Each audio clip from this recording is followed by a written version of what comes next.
um tumor ali. A gente vai, né, para a orelha, né?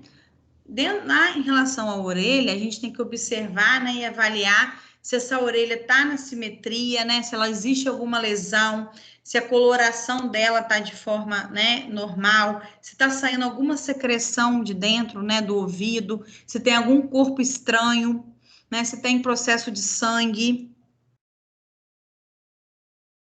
E aí a gente desce para o pescoço, né? No pescoço a gente vai avaliar o formato do pescoço, seria um formato cilíndrico, o contorno desse pescoço, a posição fisiológica, né? A sua mobilidade, se ele está se movimentando bem, os batimentos arteriais e venosos e as glândulas e os linfonodos, se tem algum linfonodo inflamado.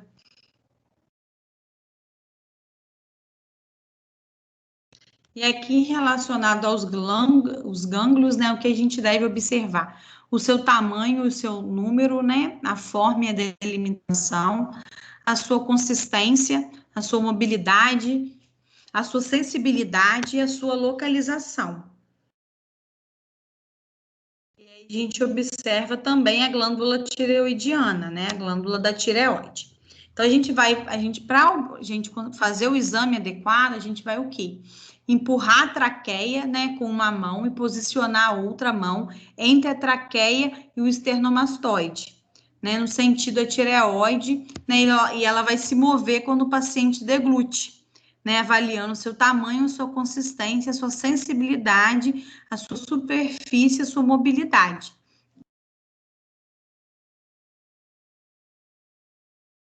E a gente tem que pedir o paciente também para realizar, né, algumas avaliações em relação à amplitude e sua movimentação.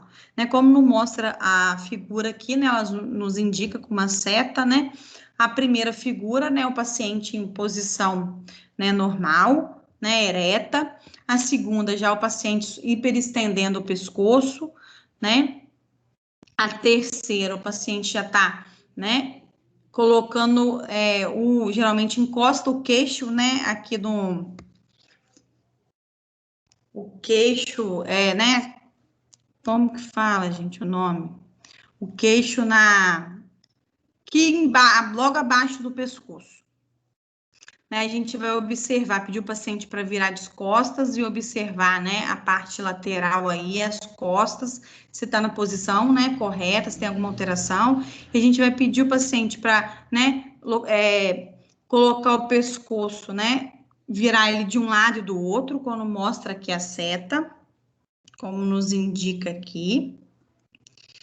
E, pessoal, eu vou compartilhar com vocês um vídeo aqui para poder resumir o que a gente viu aqui em relação aí à avaliação de cabeça e pescoço.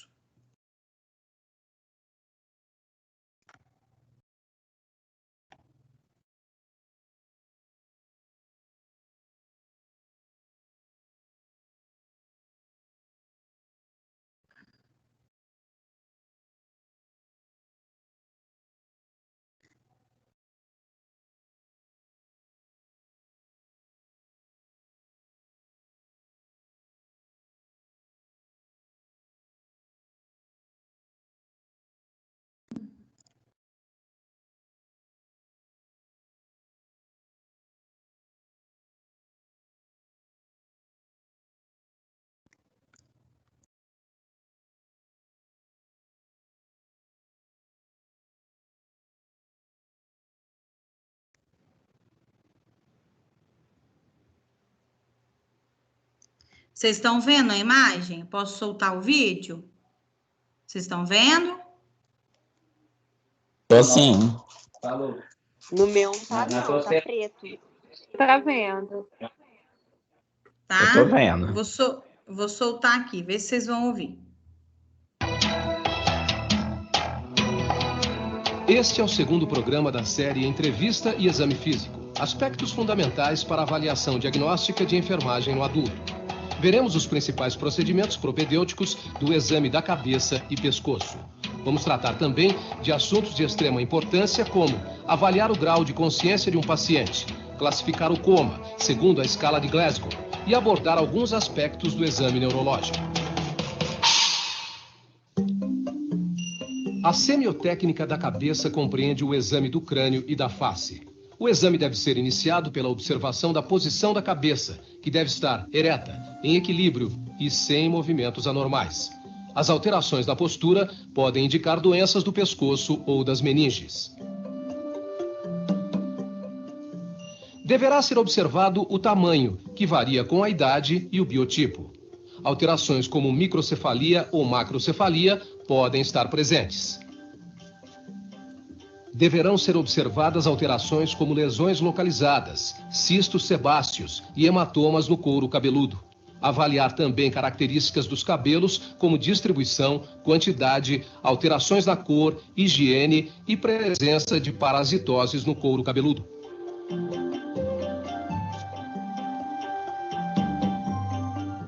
É importante observar alterações na coloração da pele que indiquem patologias, como, por exemplo, palidez, cianose ou icterícia. Manchas localizadas caracterizam algumas doenças, como o eritema nas regiões malares, produzido pelo lúpus eritematoso. O exame dos olhos pode revelar afecções locais ou manifestações oculares de doenças sistêmicas, como síndrome ictérica, hipertiroidismo, entre outras. Ao examinar as pálpebras, é importante avaliar o fechamento e a abertura. Verificar se há alteração na mobilidade do globo ocular, como movimentos conjugados. Observar se há edema palpebral, presença de processos inflamatórios das glândulas disais ou dos folículos pilosos, chamados de ordéolos, localizados nas bordas das pálpebras. Ao examinar a conjuntiva, observar a coloração, congestão ou presença de secreções mucopurulentas que evidenciam a conjuntivite aguda. Observar também a presença de hemorragia subconjuntival. A esclerótica deve apresentar-se branca ou levemente amarelada na periferia. Note que a icterícia de coloração amarelo forte é característica da hepatite ou da obstrução ou compressão dos ductos biliares. A córnea deve ser transparente e pode apresentar lesões ulceradas ou opacificação. As pupilas devem ser esféricas, negras e isocóricas. O diâmetro deve ser igual em ambos os olhos. Quando há diferença, denominamos anisocoria. A miose ou constrição da pupila ocorre quando há paralisia do simpático ou contração do músculo dilatador. Aparece bilateralmente no coma urêmico, intoxicação alcoólica, por efeito da morfina ou pilocarpina. A midríase ou dilatação pupilar ocorre quando há paralisia do esfíncter. Observar forma e tamanho que poderão estar alterados nos traumatismos, tumores ou doenças endócrinas em que se observa a acromegalia. O movimento das asas do nariz durante a respiração apresenta-se aumentado na dispneia. O exame endonasal permite verificar a presença de sangue, secreções mucopurulentas, crostas e a integridade anatômica do septo e mucosa. O exame da boca é feito com a ajuda de uma espátula. É importante avaliar a coloração da cavidade oral, o hálito e também lábios, gengivas, dentes e língua. Ao examinar os lábios, deve-se observar deformações congênitas ou adquiridas, como ulcerações, fissuras, presença de lesão herpética, aumento do tamanho ou edema. No caso das gengivas, observar alterações da coloração, presença de lesões, sangramento, hiperplasia e outras possíveis alterações. Os dentes são avaliados em relação ao formato, conservação, cáries, mobilidade, quedas, presença de infecção ou uso de próteses. A língua deve ser avaliada a partir do seu dorso, superfície rugosa, determinada pelas papilas, e a coloração. Se for rósea, é normal. Framboesa pode indicar escarlatina. E pálida, anemia perniciosa. O tamanho também deve ser levado em consideração. Se estiver aumentada e exteriorizada, pode indicar hipotiroidismo. E para concluir, observe presença de lesões tumorais ou inflamatórias. Em seguida, verifique as amígdalas e processos inflamatórios, como amidalites agudas, purulentos ou abscessos amidalianos. A forma e o tamanho da orelha podem evidenciar deformidades anatômicas ou lesões traumáticas. O exame do conduto auditivo deve ser realizado com otoscópio ou espéculo. Detectar presença de cerume, corpos estranhos, sangue, pus, processos inflamatórios, eczema e furunculose. A posição do pescoço deve ser vertical. É importante verificar alterações como inclinações, devido a contraturas ou paralisias musculares. Rigidez de nuca indica processos meníngeos agudos. Observar presença de cicatrizes, lesões, nódulos ou tumorações.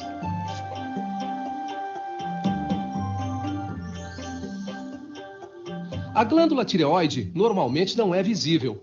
Quando palpável, avaliar sua forma e consistência. Pode apresentar nódulo ou bócio. As jugulares normalmente não são visíveis e um discreto engurgitamento deve desaparecer com decúbito de 30 graus. Quando engurgitadas no decúbito acima de 45 graus, bilateralmente, indica insuficiência cardíaca. Unilateralmente, indica compressão do tronco braquiocefálico daquele lado. Na carótida, geralmente, as pulsações não são visíveis. Os tumores pulsáteis podem ser detectados pela palpação com o dedo indicador e médio, através da intensidade dos batimentos.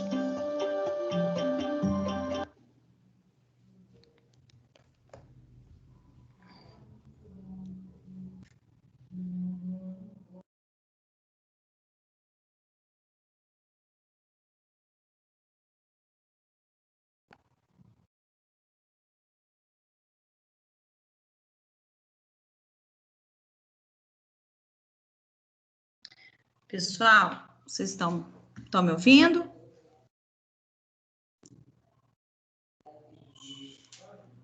Sim. Eu tô. Sim.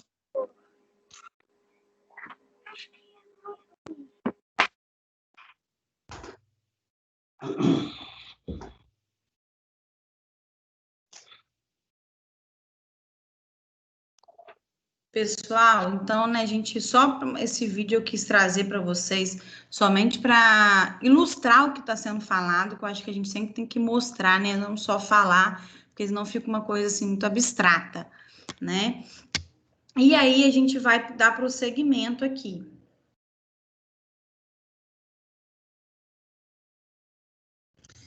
Então, a gente já falou da pele, da avaliação da pele, a gente já falou da avaliação da cabeça e do pescoço, e agora a gente vai, né, avaliar o sistema locomotor, né? A gente vai realizar aí o que a gente deve salientar aí para o sistema locomotor.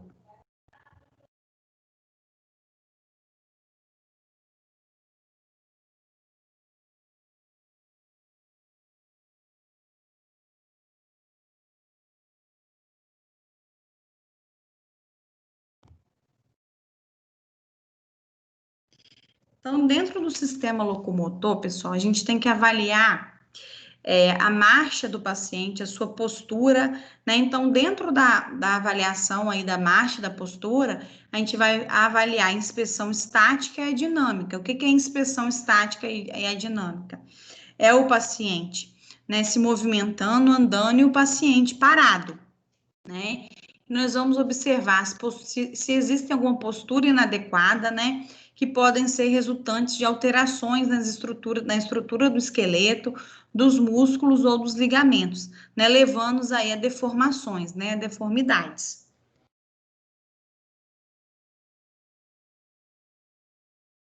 Aí nós temos aí só uma figura ilustrativa em relação ao esqueleto, né, ele de frente, ele de lado e ele de costas. Uma figura que ilustra as alterações na coluna, né? Essa linha pontilhada de preta, né? É a posição que deveria estar a coluna vertebral. Então, a gente observa que em todas tem uma alteração aí, né? Que indica na seta.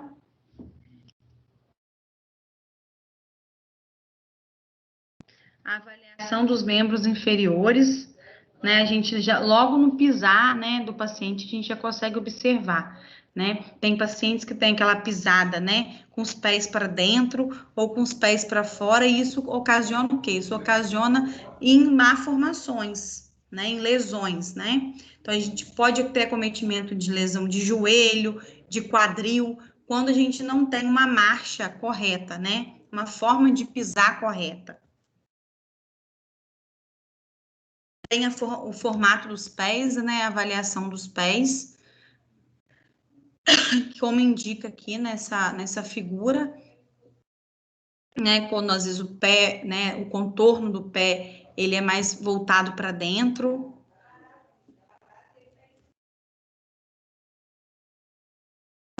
Aí nós temos a avaliação do sistema muscular e do sistema articular, né, que ele tem uma função de suporte de movimento, né, ele avalia a força, o tônus muscular, a sua sensibilidade. Aqui é uma figura, pessoal, que ilustra, né, a gente movimentando o braço do paciente, e dentro dessa movimentação a gente vai observar o quê? Avaliar a força desse braço, né, o seu tônus muscular e a sua sensibilidade.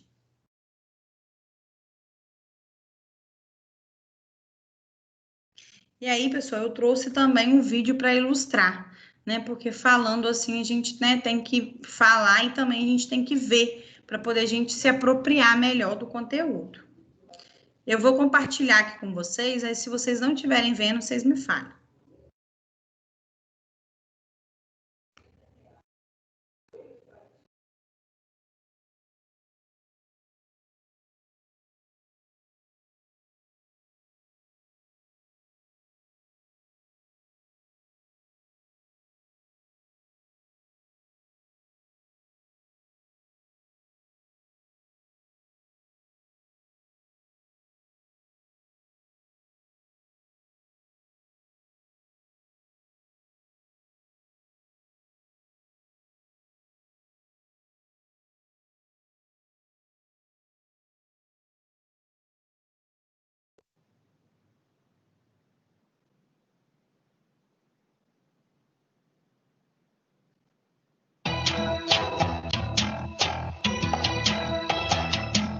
Este é o último programa da série Entrevista e Exame Físico, aspectos fundamentais para avaliação diagnóstica de enfermagem no adulto.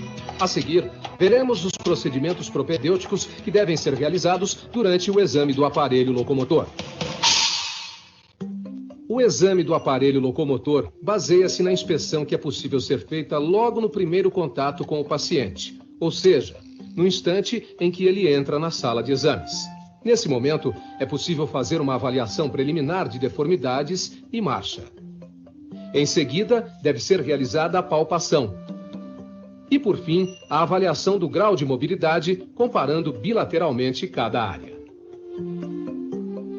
Durante a inspeção, serão observadas todas as formações anatômicas, tuberosidades, sulcos, assim como os músculos e tendões. É importante ter em vista a postura adotada, intumescências, edemas, abaulamentos e função do membro. Nesse sentido, deve ser observada a uniformidade, simetria e ritmo dos movimentos. Seguindo com o exame, devem ser observadas lesões, coloração da pele, sustentação e o tipo de marcha, assim como deformidades de membros inferiores como varismo e valgismo. Feito isso, é necessário avaliar a coluna vertebral. Podem existir deformidades como cifose, hiperlordose, escoliose e dorso curvo. Para finalizar, deve-se observar se há encurtamento dos membros e, finalmente, a ocorrência de movimentos involuntários como oscilações rítmicas, tremores e mioclonias. A inspeção do sistema muscular deve ser realizada sobre o contorno muscular, verificando-se a presença de atrofia, hipertrofia, hipotrofia e retrações musculares. Observar também a utilização de órteses e próteses, além de recursos para a locomoção como andadores, muletas, bengalas, cadeira de rodas e outros. A força muscular é avaliada solicitando-se ao paciente algumas atividades, como, por exemplo, um aperto de mão. Outra maneira é solicitar ao paciente que estenda totalmente o braço, e, em seguida, a examinadora aplica uma resistência, impedindo que o paciente flexione o braço.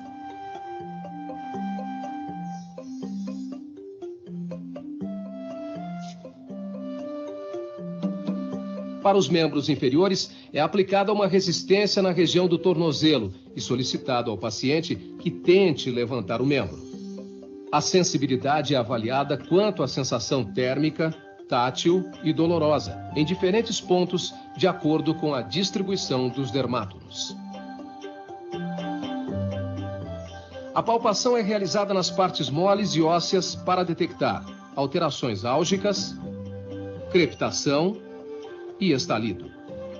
É possível também notar alterações de gradiente térmico, tônus muscular como hipotrofia e hipertrofia, contorno, perda de continuidade óssea, alterações de massa como cistos e tumores e volume muscular.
O grau de mobilidade varia de paciente para paciente. Assim, torna-se necessária a realização de uma avaliação em todos os segmentos, a fim de determinar o grau de limitação do paciente em algumas atividades do cotidiano.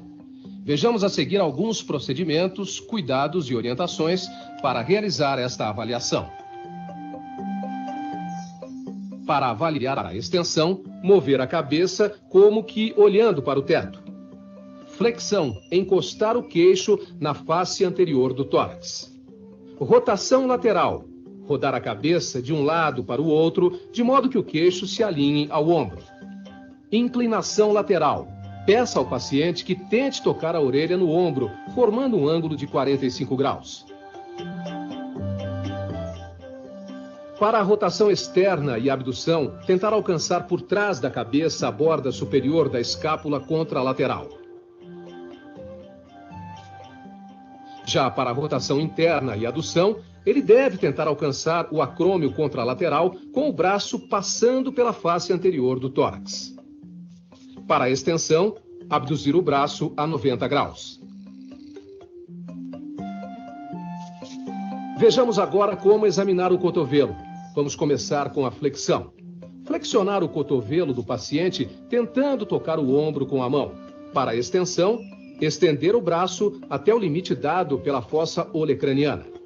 Na supinação, o paciente com a palma da mão para baixo tenta voltá-la para cima.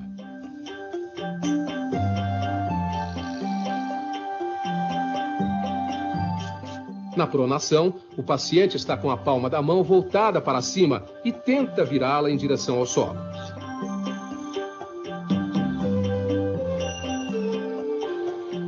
Flexão e extensão. O paciente deve estender e flexionar o punho. Para avaliar o desvio ulnar e radial do punho, mover o punho de um lado para o outro. E para a flexão e extensão, abdução e adução e oponência digital, peça ao paciente que feche e abre a mão, afaste e aproxime os dedos uns dos outros. Abdução. O paciente deve afastar as pernas ao máximo. Na adução, cruzar as pernas alternadamente. Flexão. Dobre a coxa do paciente em direção ao abdômen.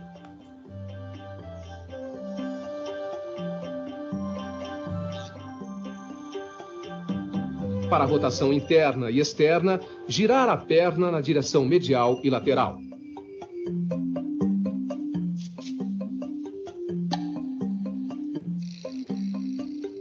Extensão. Esticar o joelho. Flexão. O paciente deve dobrar o joelho.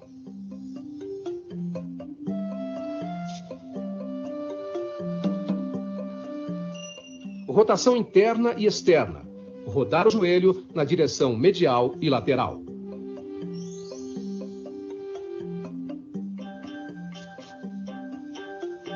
Flexão plantar e movimentação dos dedos. Peça ao paciente que ande na ponta dos pés. Dorsinflexão, andar sobre os calcanhares. Inversão, andar sobre a borda lateral do pé. Eversão, andar apoiando-se na borda medial dos pés.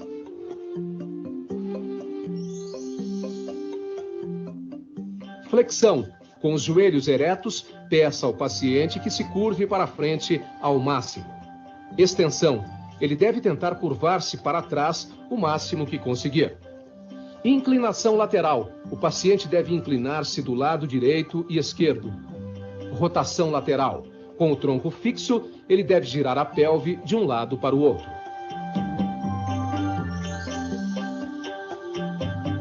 Ao término deste vídeo, vimos que o aspecto mais importante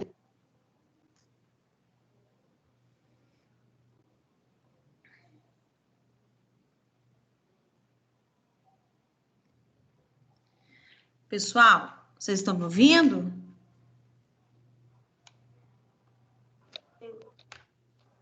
Sim. Então, pessoal, né, a gente, né, finalizamos aqui o conteúdo, né, a gente só quero fazer, né, um breve apanhado aí, abrir para vocês, se vocês quiserem, né, colocar alguma coisa. Então, hoje a gente viu, né, 3 aspectos aí relacionados ao exame físico, né, a gente viu a avaliação da pele, os aspectos que a gente deve levar em consideração, né, ao realizar essa avaliação da pele de um paciente. A gente também viu em relação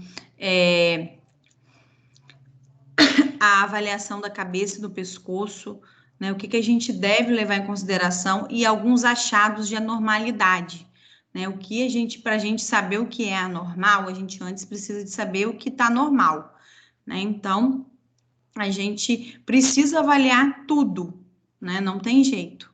E por último, agora a gente avaliou o sistema locomotor, né, então uma coisa vai ligando a outra, né? Então, assim, é bom, eu vou ressaltar com vocês, né, mais uma vez, em relação à importância da gente realizar esse exame de forma cefalocaudal, né, a importância da gente olhar o paciente como um todo, né, a gente, né, nosso corpo, ele não é fragmentado, né? Então, para a gente andar, a gente precisa da perna, não só da perna, também a gente precisa do cérebro, né? Porque aí a gente tem os sentidos que levam os impulsos para poder fazer com que a gente ande, né? Então, a gente, o que a gente vê hoje nos serviços de saúde, né? Em todos, na verdade, é a gente só olhar a queixa do paciente, né? Ah, se eu cheguei me queixando de dor no meu pé, eu vou somente avaliar o pé. E às vezes a gente pode achar algum problema, né, em outras partes do corpo que vai passar mais uma vez despercebido, né? Então, a gente precisa o quê? Avaliar toda a estrutura corporal, né? Então, tudo tem uma sequência a ser seguida, né? Então, se a gente pular isso, também a gente vai estar o quê? Fazendo o nosso serviço pela metade, né? E eu queria, né, que vocês, se vocês quiserem falar alguma coisa, alguma observação que vocês fizeram, alguma pergunta.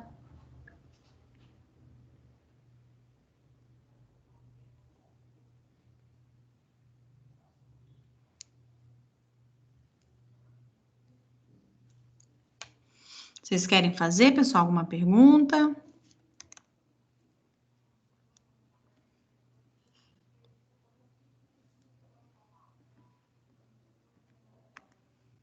Não? Ficou claro? Olá, Oi, eu quero fazer um comentário, uma pergunta não. Eu pode quero fazer falar, um meu querido. comentário.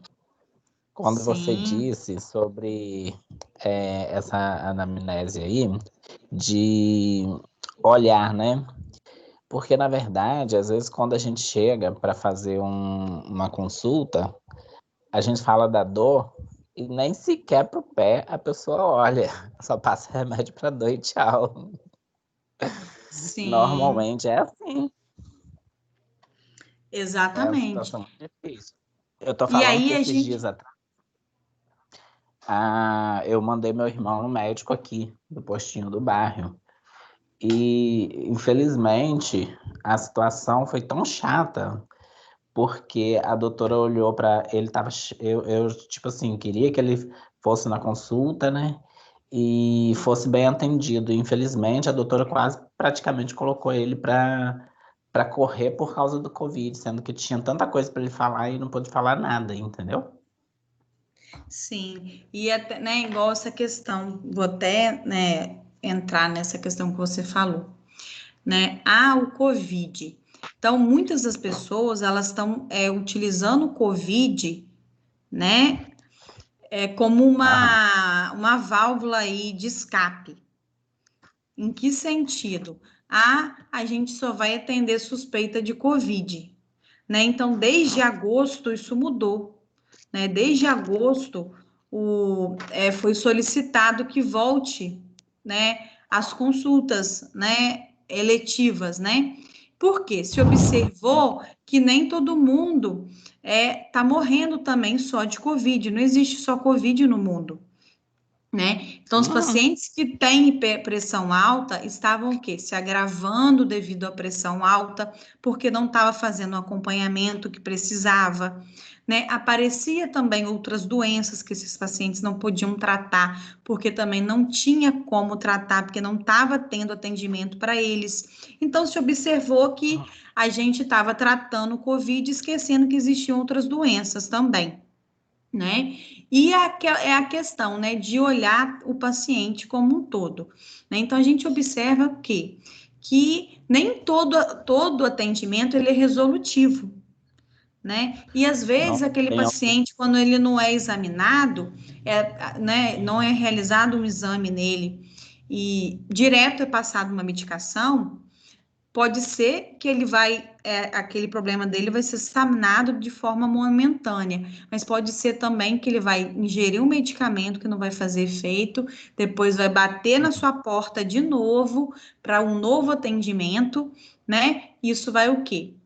Já vai passar outro medicamento para ele e ele vai ficar o quê? Sem resolutividade dentro do sistema, né? Então a gente o objetivo é, disso nos o quê? É nos salientar para que a gente não precisa também somente de exames caríssimos para poder você às vezes chegar no problema do paciente, né? A gente não Aham. precisa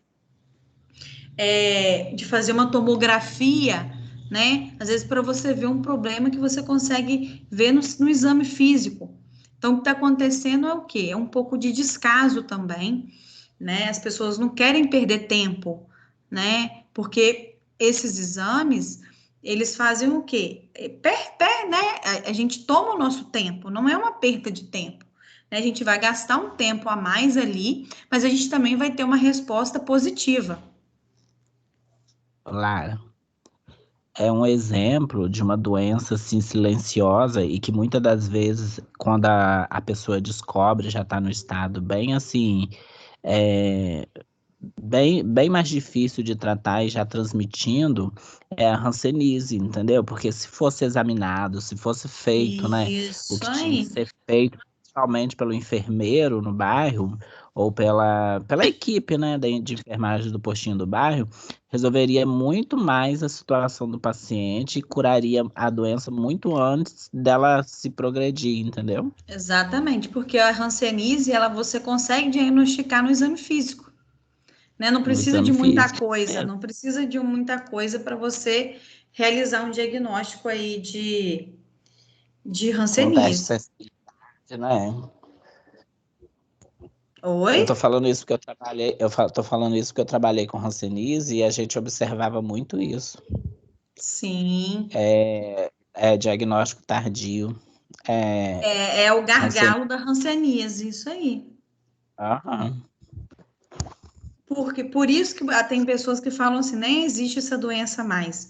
Existe sim. O que não tá acontecendo é o quê?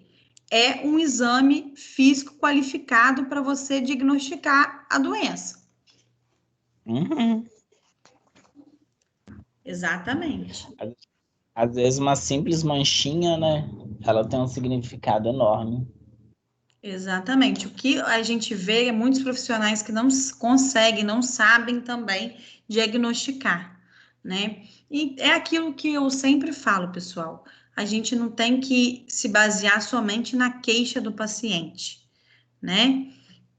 Porque isso é um comodismo para o profissional, né? Se eu estou com uma dor de barriga, eu vou olhar somente a barriga, né? Então não é assim, né? A gente tem que olhar todo um conjunto, né? Se a gente quiser uma qualidade no nosso atendimento, né? Que se a gente quiser também proporcionar aí um atendimento de qualidade para o paciente, uma resolutividade, se a gente não olhar dos pés à cabeça, a gente não vai chegar na excelência.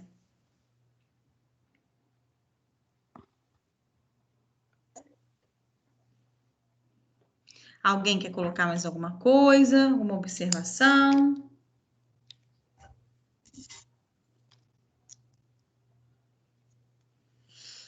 Não, pessoal.